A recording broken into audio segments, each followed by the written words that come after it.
इस कार्यक्रम के पुण्यार्चक हैं श्री कंवर लाल जी, महावीर प्रसाद जी पाटनी, आर के ग्रुप, मदनगंज, किशनगढ़, राजस्थान।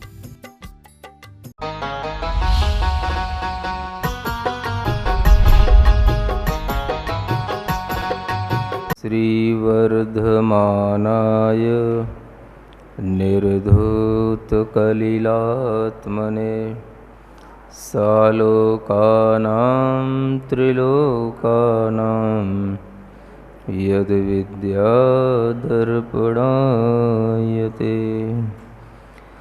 आचार्य समंतभद्र महाराज विरचित रत्नकरंडक श्रावकाचार ग्रंथ में सम्यक दर्शन के 8 अंगों का निरूपण किया जा रहा है। पहला अंग निशंकित अंग है, जिसके बारे में बताया जा चुका है। द्वितीय अंग निकांक्षित अंग होता है। निकांक्षित का मतलब होता है कि संसारिक भोग विलासताओं की आकांक्षा नहीं होना। सम्यक दर्शन होने के बाद सम्यक दृष्टि जीव के अंदर यह भाव स्वतः आ जाता है, और उसका भी यह कारण है कि जो सम्यक दृष्टि हो गया, माने उसकी दृष्टि आत्मदृष्टि हो गई। आत्मा उसके लिए प्रमुख हो गई। अपना स्व आत्मा ही और उस स्व आत्मा के गुण धर्म ही उसके लिए बहुमूल्य निधि बन जाती है। और जब स्व आत्मा में उसे सब कुछ समाविष्ट हुआ दिखाई देता है, तो फिर उसे देह आश्रित जो चीज़ें हैं वो सब उसे व्यर्थ की भासने लग जाती हैं। जितना भी संसार का सुख है वह सब देह आश्रित होता है, और देह आश्रित जो सुख होता है वह सुख वास्तविक नहीं होता। उस सुख की भी अपनी एक लिमिट होती है, उस सुख की भी बहुत सारी कंडीशन होती हैं, और ऐसा सुख प्राप्त करने की अगर इच्छा रहती है तो उसे कभी भी आत्माश्रित सुख की प्राप्ति नहीं हो सकती, क्योंकि ये दोनों विपरीत तत्व हैं। या तो आत्मा का सुख प्राप्त कर लो या देह का सुख प्राप्त कर लो। इच्छा दो में से जिस भी जगह पर होगी आपको वही चीज प्राप्त होगी। दोनों की इच्छा संभव नहीं है, और जिस समय पर जिस चीज की इच्छा होगी उस समय पर आपको वही चीज उपलब्ध होगी। इसलिए सम्यक दृष्टि होने का मतलब होता है कि वह अपने अंदर जो भी सांसारिक सुख है उसकी फिर वह कोई इच्छा नहीं करता, क्योंकि उसे संसार में रहने में कोई सुख दिखाई नहीं देता। संसार में हर गति में जो कुछ भी उसे दिखाई देता है उसका वह सारा का सारा ब्यौरा ले चुका होता है। उसे पता होता है संसारिक सुख की वास्तविकता क्या है। उसे पता होता है कि संसार में देह और इंद्रियों का जो सुख है वह किस किस कंडीशन के अधीन है। और ये सब चीज़ें जब उसके दिमाग में रहती हैं तो वो देखता है कि चाहे शरीर हो, चाहे इंद्रियां हो, चाहे मन हो, ये सब चीज़ें आत्मा के सुख से विपरीत हैं। और सम्यक दृष्टि जीव आत्मिक सुख की जब इच्छा करने लग जाता है तो उसे ये सारे के सारे सुख उसे व्यर्थ के दिखते हैं। इसलिए वह सांसारिक सुख की आकांक्षाओं से रहित हो जाता है। कल आपको बताया था निशंक हो जाना, और आज बताया जा रहा है निकांक्षित हो जाना। निकांक्षित होने का मतलब कि जो सेंसुअल प्लेजर है उसकी अपने अंदर कोई भी डिजायर नहीं रखना। एक गृहस्थ भी सम्यक दृष्टि यदि हो जाता है तो वो भी अपना जीवन इस तरह से जीने की इच्छा करने लग जाता है। अब आप सोचोगे बिना इच्छा के एक गृहस्थ कैसे जी सकता है? सांसारिक सुख की इच्छा के बिना वह कैसे अपना जीवन चला सकता है? तो चला सकता है, जितना उसके लिए आवश्यक है उतना करता है, और वह जो उसकी इच्छा में संसार के सुख को और ज़्यादा भोगने की एक जो डिज़ायर रहती है वो उसके अंदर समाप्त होने लग जाती है। जो सामने है उसी में वह संतुष्ट होने लग जाता है। जो है वह उसी को भोगता है, लेकिन भोगते हुए भी ये सोचता है ये सब मेरा स्वभाव नहीं है, ये सब मेरे आत्मा की विपरीतताएं हैं और ये मेरा संसार को बढ़ाने वाला ही कार्य है। मैं इससे भी धीरे धीरे अपने आप को छुड़ाऊंगा, छुड़ाता हूँ। ऐसा उसके भीतर एक भाव चलता है।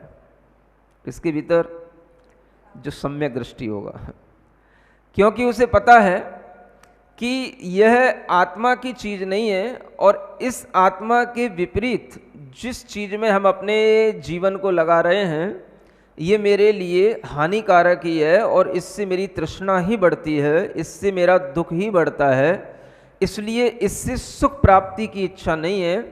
जितना मेरे अंदर इन चीज़ों की इच्छाएं अभी हैं, बस उतनी इच्छाओं को पूर्ण करके मैं इनसे निवृत्त होता हूँ। ये विचार एक गृहस्थ के अंदर भी आ जाता है जब उसके अंदर सम्यक दर्शन आ जाता है, और वह उस सुख की वास्तविकता को हमेशा ध्यान में रखता है कि जिस सुख को वह भोग रहा है वो भी उसे पराधीन दिखता है और पराधीन होकर के ही भोगता है। स्वाधीन सुख तो आत्मा के अधीन होता है, और जो इंद्रिय सुख है, आत्मिक सुख के अलावा जो भी सुख है वो सब पराधीन है, पर के अधीन है, उसका नाम है पराधीन सुख। आप लोग स्वतंत्रता के भाव में बैठे होते हैं कभी कभी कि हमें स्वतंत्रता मिल चुकी है, हमें फ्रीडम मिल चुकी है, लेकिन ये ध्यान रखना चाहिए कि आपको फ्रीडम तो मिल चुकी है लेकिन आप फ्री नहीं हैं। क्या समझ आ रहा है? फ्रीडम मिलना और फ्री होना ये अलग बात है। फ्री वह होता है जो किसी भी चीज पर डिपेंड ना हो। फ्रीडम आपको सिर्फ इतनी मिली है कि आप अपने देश में अपना धर्म अपना तरीके से पालन कर सकते हो, इस बात की फ्रीडम है। लेकिन आपकी आत्मा अभी फ्री नहीं हो गई है। आप स्वतंत्र नहीं हो गए हो, देश स्वतंत्र हुआ है, आप स्वतंत्र नहीं हुए हो। समझ आ रहा है? आप तो पराधीन ही हो। वह चीज हमें क्यों पराधीन महसूस हो रही है, क्यों हम पराधीन हैं, वही चीज यहां पर निकांक्षित अंग में आचार्य समंतभद्र महाराज आपको बताने जा रहे हैं। श्लोक नंबर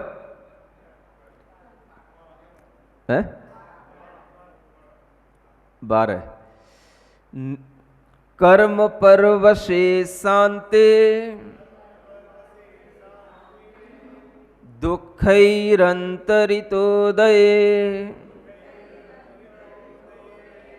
पाप बीजे सुखे नास्था श्रद्धा नाकांक्षणा स्मृता। पढ़ें एक बार। कर्म परवशे शांते दुःखैरन्तरितोदये पाप बीजे सुखे नास्था श्रद्धा नाकांक्षणा स्मृता। यह सांसारिक सुख का विवेचन किया गया है। अगर संसार का सुख समझना है तो इस श्लोक को हमेशा ध्यान में रखना है। हमारी इंद्रियों का सुख, मन का सुख, और जो वर्ल्डली प्लेजर जिसे हम बोलते हैं सांसारिक सुख, उसकी क्या क्वालिटी होती है वो इसमें बताई गई है। समझ आ रहा है? आपको भोगते हुए कभी क्वालिटी समझ में नहीं आएगी, लेकिन उस भोग के बाद में जो आपको एक्सपीरियंस हुआ है वो इसमें लिखा हुआ है। और अगर आप इस गाथा के अनुसार, इस श्लोक के अनुसार अपने उस एक्सपीरियंस को फील करेंगे तो आपको पता पड़ेगा कि इसमें जो लिखा हुआ है बिल्कुल सही लिखा हुआ है। समझ आ रहा है?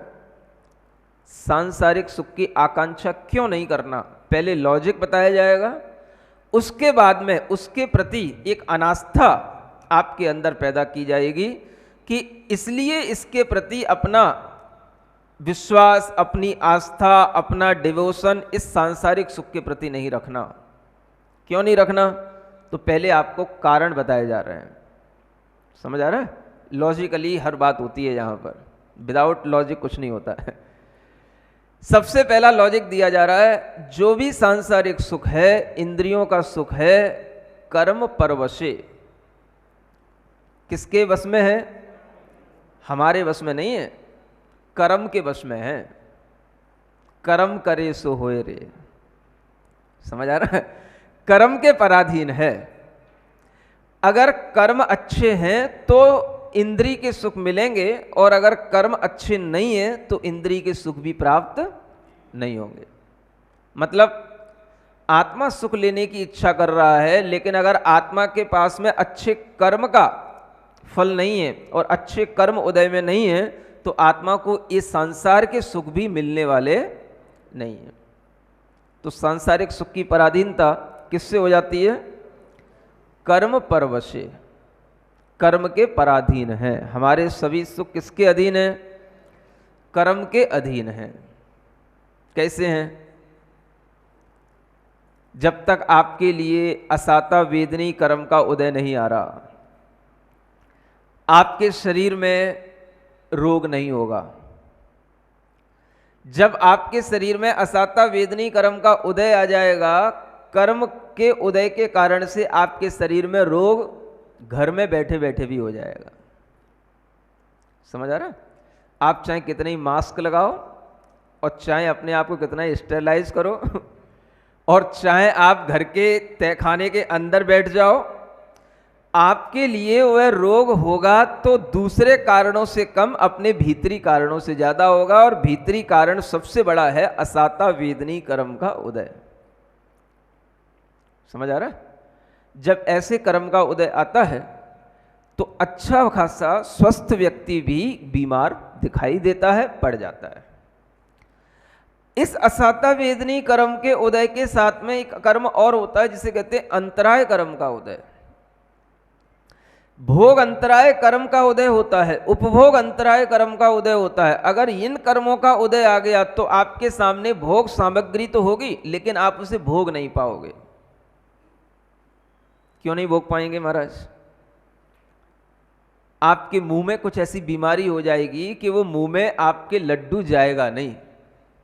आप इच्छा तो करोगे कि मैं लड्डू खा लूं, लेकिन डॉक्टर भी मना करेगा, घर के लोग भी मना करेंगे, और आपके मुंह में दूसरी चीजें फंसी हुई होंगी। समझ आ रहा है? जो आपकी इच्छा को भीतर से ही मना करने लग जाएंगी कि अब हम लड्डू खाने के लायक नहीं रहे।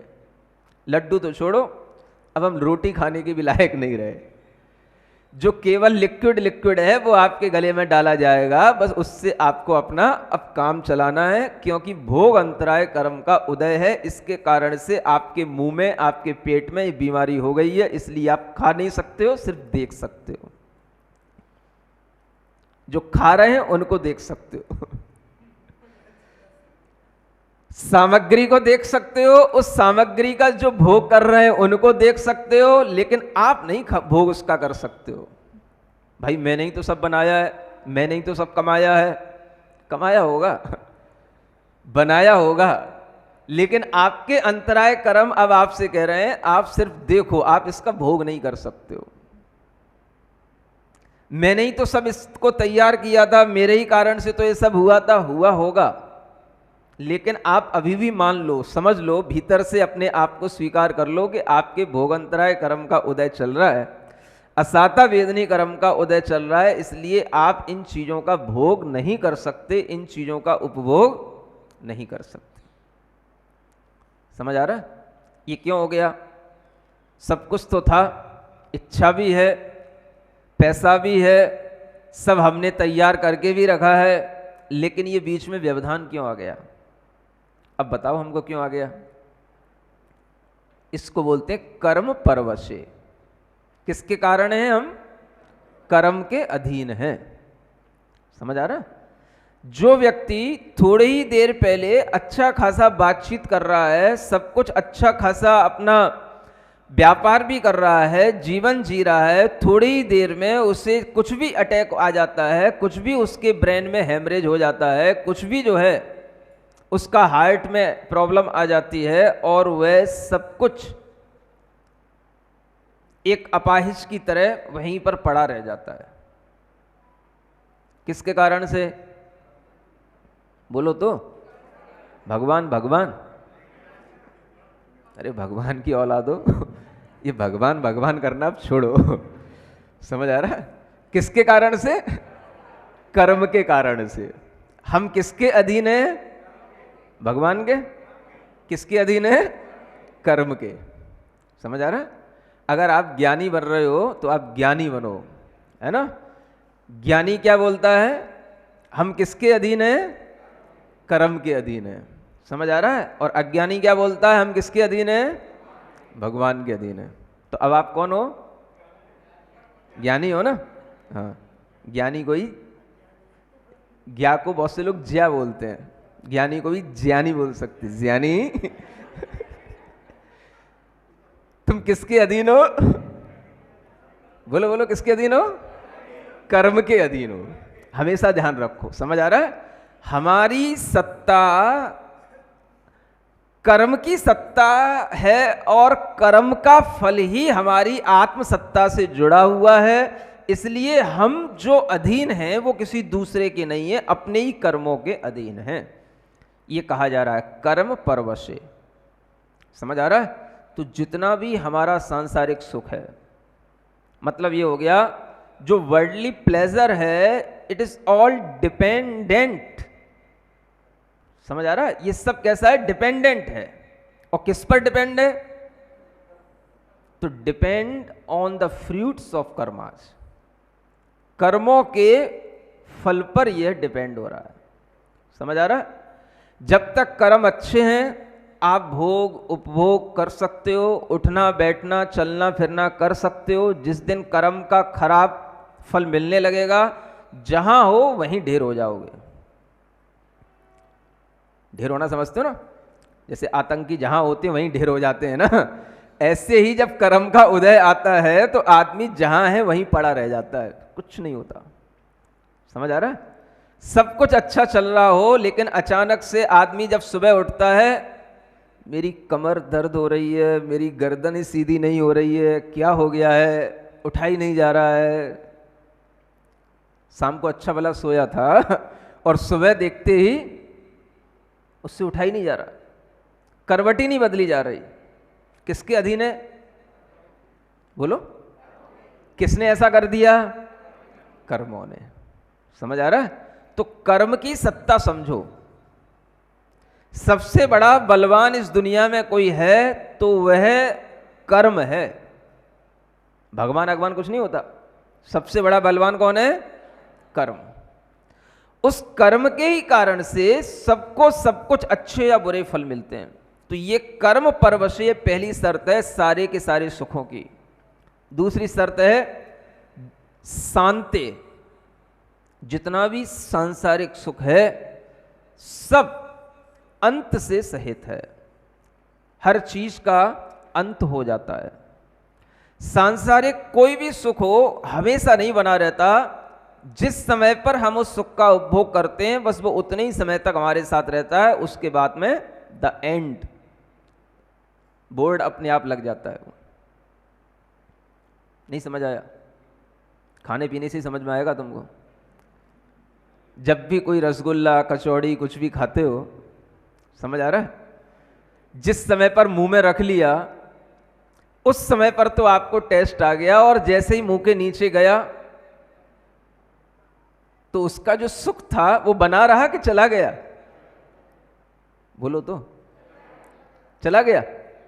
मतलब इतना बड़ा रसगुल्ला, इतनी बड़ी कचौड़ी, इतनी महंगी कचौड़ी उस होटल की और बस एक गले के नीचे उतरी और सूख गया,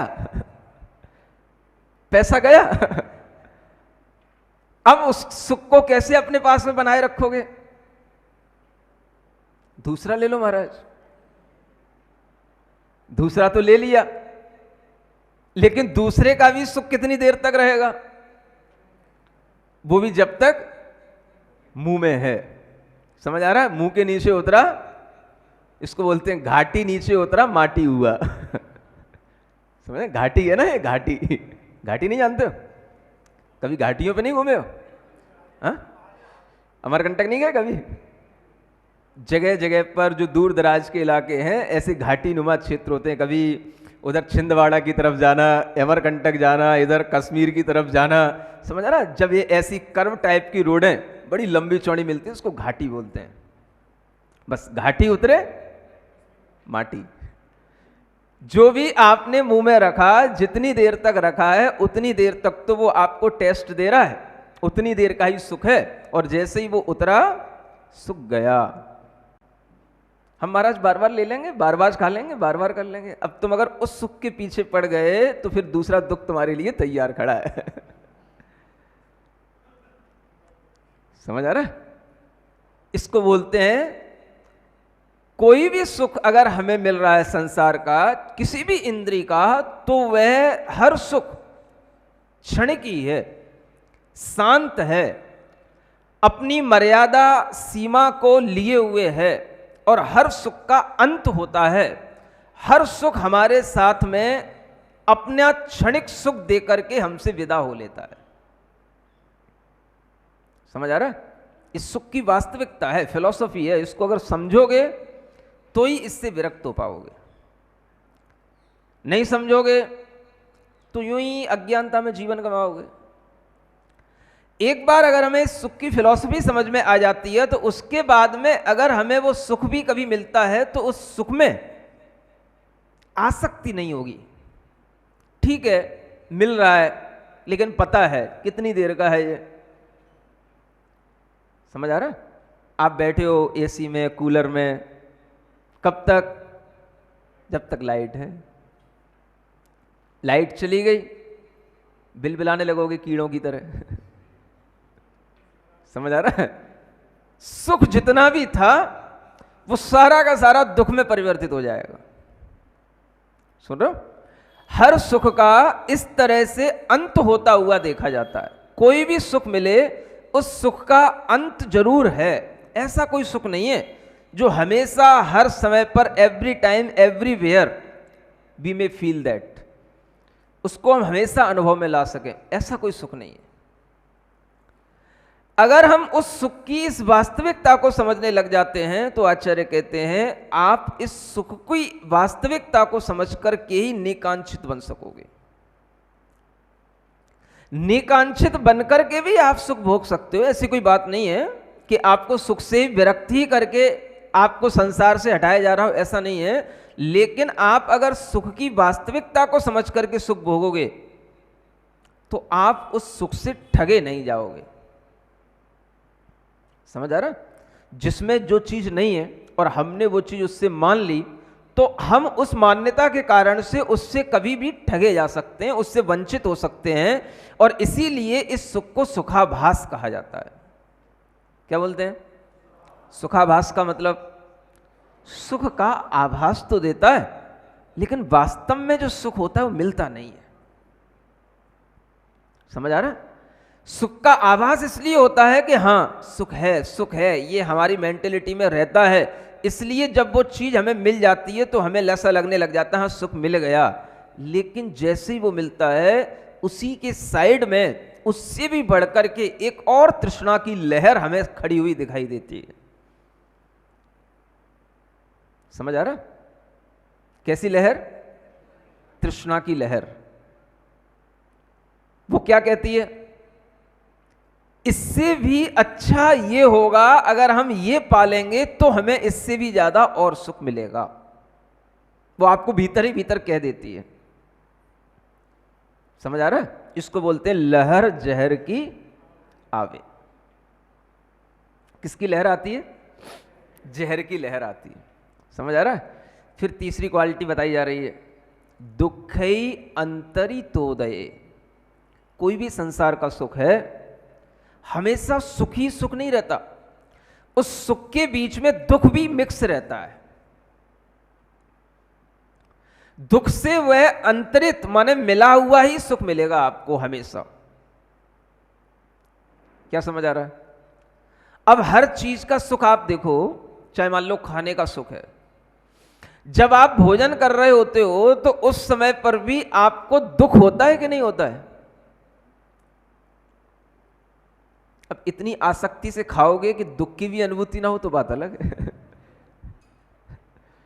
समझ आ रहा है? लेकिन अगर सावधानी से खाओगे तो आपको महसूस होगा कि ये सुख में भी दुख मिश्रित है। क्या मिश्रित है? कितना मुंह चलाना पड़ता है, कितनी दांतों की एक्सरसाइज होती है। समझ आ रहा है? ऐसा तो सुख नहीं है कि अगर मुंह में डाल दिया जाए और सीधा ले लिया जाए तो सुख मिल जाए। उसमें भी परिश्रम करना पड़ रहा है। ये भी क्या है? एक परिश्रम है कि नहीं? आसक्ति है तो कुछ समझ नहीं आएगा। समझ आ रहा है? लेकिन जो फिलोसोफर होते हैं वो इस चीज को समझते हैं कि आप जिस चीज में भी मेहनत कर रहे हो, जिस चीज के साथ में भी आपका एफर्ट जुड़ा हुआ है, वो दुख है, मेहनत ही दुख है। और उस दुख के साथ में जो तुम्हें सुख मिल रहा है, वो सुख को तुम सुख समझ रहे हो, लेकिन वो दुख ही है, क्योंकि दुख उसमें मिक्स है। समझ आ रहा है? मुंह चल रहा है, इतना भी मुंह चलता है, इतना भी परिश्रम होता है कि उसी के कारण से पूरे दिमाग की नसें खिंचती हैं और पसीना नहीं भी आ रहा होगा तो पसीना आ जाता है। भोजन करते समय पसीना क्यों आता है? भाई कौन सी मेहनत कर रहे हो? तो ये बहुत बड़ी मेहनत है। समझ आ रहा है? जब आपका मुंह चलेगा, बराबर आपका जो है मुंह मेहनत करेगा, तो पूरे की पूरी जो नसें दिमाग की, मुंह की, ये सब जो है उस समय पर खिंचती हैं। और उस समय पर जो भोजन आपके पेट में जाता है, उस पेट पर जो लोड पड़ता है, उसके कारण से पूरे शरीर में एक थकान आती है और उसी के कारण से भोजन के बाद आपको सोने की इच्छा पैदा हो जाती है। समझ आ रहा है? आपको ये बातें जब आपकी भूमिका में आएंगी, तभी आप उस भूमिका पर चल करके कुछ आगे की स्टेप पर पहुंचोगे, आगे की भूमिका पर पहुंचोगे। समझ आ रहा? शुरुआत से ही यदि आप शिखर को छूने की इच्छा करोगे तो आप छू नहीं पाओगे। पहले अपने नीचे जमीन तैयार करो जहां से खड़े होकर के हमें शिखर छूना है। समझ आ रहा है? हवा में खड़े होकर के शिखर नहीं छुए जाते हैं। पहले जमीन तैयार करो, लेवल देखो, पहले अपना लेवल देखो। लेबल लगाने से कुछ नहीं होता, पहले अपना लेवल देखो। लेवल, तुम किस लेवल पे खड़े हो? LEVEL, इंग्लिश जानते थोड़ी बहुत कि नहीं? इसको बोलते लेवल। पहले अपना लेवल देखो, लेबल बाद में देखना। लेबल लगा के खड़े हो गए, लेवल कुछ है ही नहीं, लेवल कुछ है ही नहीं। समझ आ रहा? भूमिका बनती है भीतर की आत्मशक्ति, आत्मसंकल्प के अनुसार, है ना?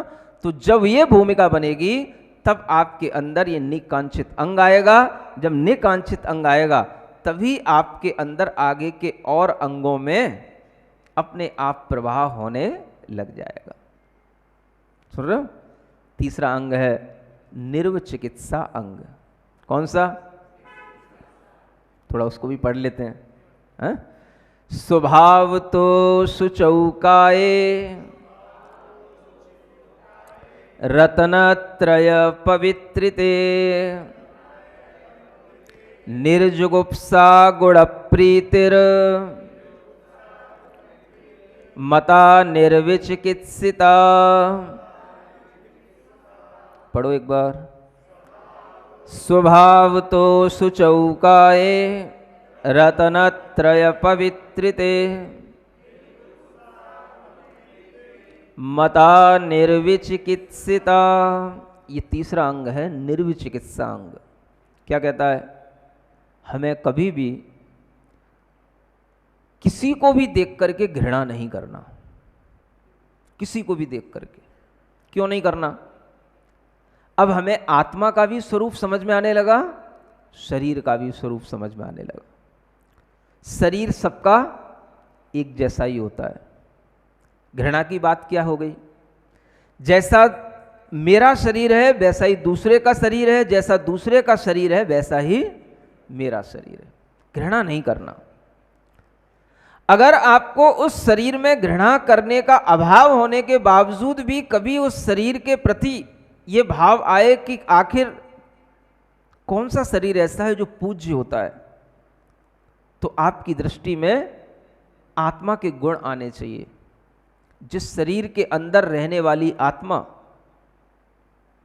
सम्यक श्रद्धा से जुड़ी हो, जिस शरीर में रहने वाली आत्मा के अंदर सम्यक ज्ञान हो, जिस शरीर में रहने वाली आत्मा सम्यक आचरण और सम्यक तप से अपने शरीर को चला रहा हो, वो शरीर भी हमारे लिए पूज्य है।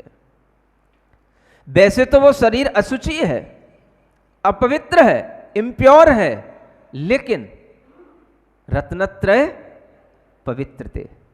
वो शरीर रत्नत्रय के कारण से पवित्र है। स्वभाव तो शुचौ, स्वभाव से तो वो अशुचि है। काय का ये स्वभाव है कि वो अपनी बाई नेचर तो वो इम्प्योर है, लेकिन जब वह रत्नत्रय से युक्त हो जाता है तो शरीर में इतनी पवित्रता आ जाती है कि हम चरणों को और उन चरणों से प्राप्त हुए जल को भी अपने माथे पर लगा करके अपने को धन्य धन्य समझते हैं। समझ आ रहा? आप भी चल करके अपने चौके में पहुंच जाते हो और मुनि महाराज भी चल करके आपकी चौके तक पहुंच जाते हैं। मुनि महाराज हो सकता है शमशान घाट से आ रहे हो, समझ आ रहा है, और आप अपने घर में बिल्कुल शुद्ध अपने कपड़े पहन करके नहा धो करके सबसे बचते हुए बाहर निकल रहे हो, और मुनि महाराज आ रहे हैं शमशान घाट से। कहां से घाट से? समझ रहे हो ना, जिससे अपवित्र कोई स्थान दूसरा दुनिया में होता नहीं, जहां जाने के बाद में आपको नहाना ही पड़ता है, और वहां से मुनि महाराज चल करके आ रहे हैं। सुन रहे हो? कौन सी मुद्रा में है? ये मुद्रा में। आप अपने घर से निकले हो, घर के बाहर खड़े हो, आपको इस मुद्रा में महाराज दिख गए। नमोस्तु नमोस्तु नमोस्तु अत्र तिष्ठ तिष्ठ। समझ आ रहा है? और आपने महाराज को रोक लिया, महाराज भी अंदर चले गए, और आपने महाराज को उस अच्छे आसन पर बिठा करके उनके चरण पखारे और उन चरणों का गंधोदक लेकर के अपने माथे पर लगाया। ये नहीं सोचा ये कहां से चले आ रहे हैं। क्या समझ आ रहा? इन्होंने अभी नहाया ही नहीं है, इनका शरीर अभी शमशान घाट से चल करके यहां तक आ रहा है। वायरस लगे होंगे, कोरोना, सुन रहे हो? जितने ज्यादा पढ़े लिखे होते चले जाओगे उतने ही ज्यादा बुद्धू भी होते चले जाओगे। दृष्टि में अगर आत्मा होगी तो पूज्यता का भाव आएगा, और दृष्टि में अगर केवल देह है तो नहीं आएगा।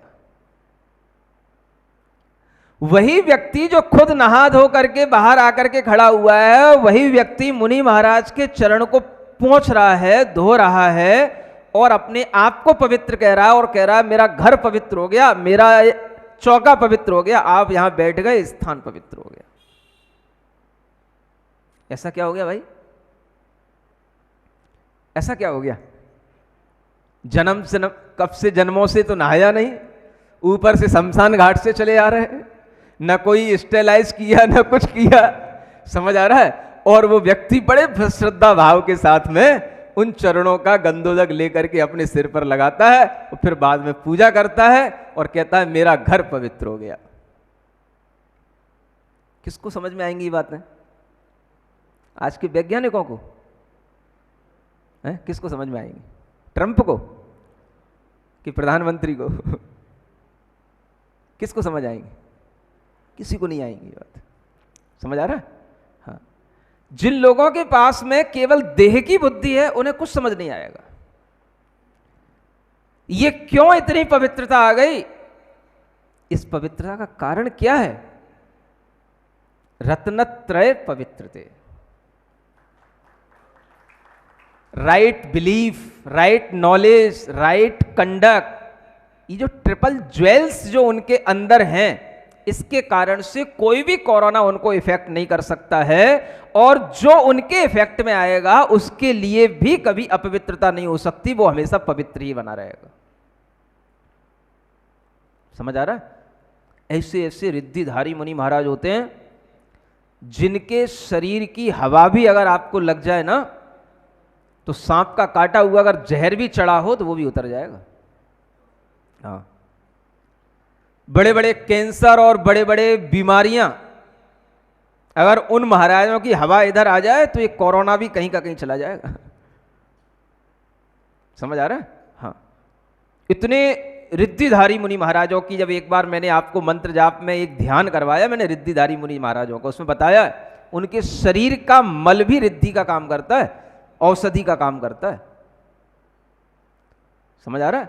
वो उनका थूक भी अगर कहीं लग जाए, उससे भी गुजर करके हवा चली जाए तो उससे भी रोगों की शांति हो जाए। उस हवा को भी यहां बुलाने की कोशिश करो। चीन की हवा तो तुमने बुला ली, वो हवा कहां से मिलेगी तुमको? समझ में आ रहा है? हाँ, किसके कारण से? रत्नत्रय पवित्र थे। ऐसे उस रत्नत्रय से पवित्र उस शरीर को जब हम पूजते हैं तो उसमें अगर हमें कभी भी, चाहे उस शरीर पर मैल लगा हो, चाहे उस शरीर को देख करके घृणा आ रही हो, दूसरों को आ सकती है, लेकिन सम्यक दृष्टि को कभी नहीं आएगी। क्योंकि उसे क्या दिख रहा है? अरे मैला तो सबकी काया होती है, मैली काया तो सबकी ही होती है, काया के मैले होने से क्या होता है? इस काया के अंदर बैठा हुआ जो भगवान आत्मा है, वो देखो सम्यक दर्शन ज्ञान चारित्र से कैसा सजा हुआ है। उसकी ओर जब दृष्टि जाएगी तो फिर उसको मुनि महाराज को देख करके घृणा आ सकती है। उसके आग्रह जितने भी होंगे सब टूटने चाहिए। निर्विचिकित्सा इसी का नाम है। घृणा का अभाव, ग्लानि का अभाव, आपके अंदर किसी भी तरीके की जो भीतर एक हेट की भावना बैठी हुई है, उस भावना को निकालो, प्रयास से निकलेगी। और इस तरह का जो अभ्यास करेगा वह सम्यक दृष्टि और उदार होता चला जाएगा और उसकी भावना विकसित होती चली जाएगी। और इस तरह की सम्यक दृष्टि की चर्चा ही शास्त्रों में की जाएगी। तुम जो लेबल लगा के बैठे हो उसकी कोई चर्चा शास्त्रों में नहीं है। समझ आ रहा है? आगे उदाहरण दिए जाएंगे ऐसे ऐसे राजाओं के जिनके नाम के कारण से लगता है कि हां ये है सम्यक दर्शन। वो उदाहरण आपको मिलेंगे। उद्दायन राजा का उदाहरण आएगा, पढ़ना उनकी कथा। समझ आ रहा है? जब हमारे अंदर इस तरह का ग्लानि से रहित भाव, गुरुओं को देख करके घृणा का अभाव, गुरुओं को देख करके उनके प्रति सम्यक दर्शन ज्ञान चारित्र से युक्त उन्हें देखने का भाव जब आएगा, तभी हमारे अंदर सम्यक दर्शन आएगा। इसी सम्यक दर्शन से आत्मा का कल्याण होगा। आत्मानुभूति तो न कभी किसी को हुई न होगी, ये भी ध्यान में रखना ज्ञानी। बोलो महावीर भगवान की।